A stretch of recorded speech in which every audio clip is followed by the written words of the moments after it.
1 year ago, Mike Geno, president of the Michigan Council for the Blind and Visually Impaired, a man who was also sightless, made a presentation to C.O.M.P about an effort he had started and maintained on his own, in which he rehabilitated donated computers, and by adding a special screen reading software to replace the monitor and guide the blind user, he was able to make the internet and some games on a computer and access to talking books stored on a computer and other kinds of research available to people who his agency serviced. After we learned of his effort, we thought that it might be nice if the members of C.O.M.P would donate some computers and we would rehabilitate them and make them available to Mike.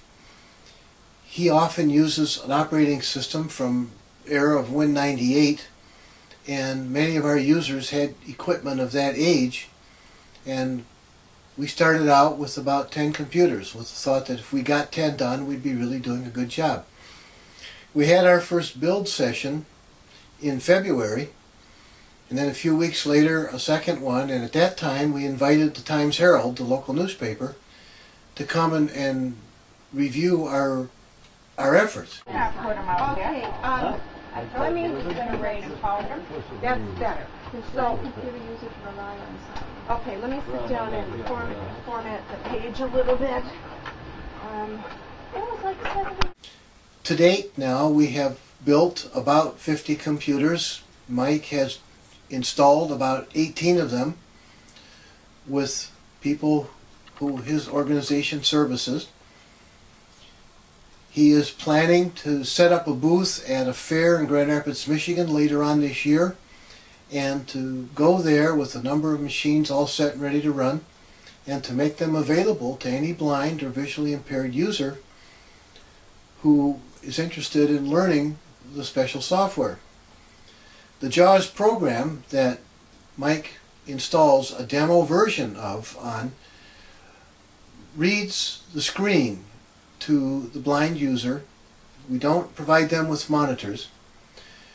When doing internet browsing, there are special keystrokes that allow a person to jump from link to link and follow the menus, create bookmarks, just like any sighted person would do while browsing the internet.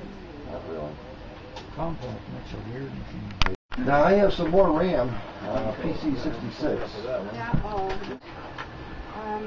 It was like 70. Yeah. About burning the floppy to a CD. Off the CD to boot. That's what I was going to try.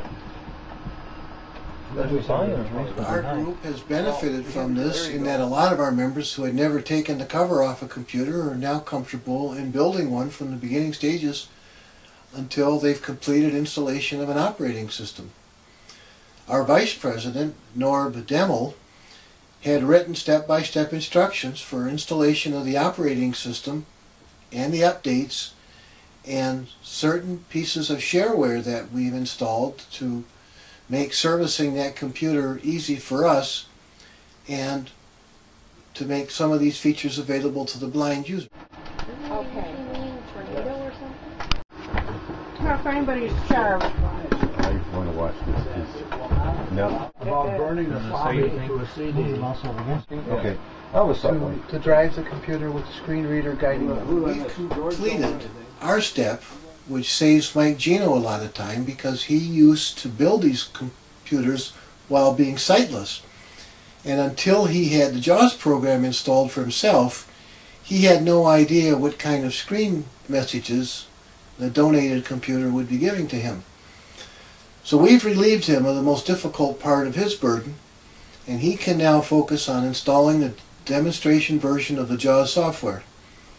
That software costs about $1,000 for the user, and our club feels that if we can at least spare them the expense of the hardware, it gives them a better opportunity to buy that software.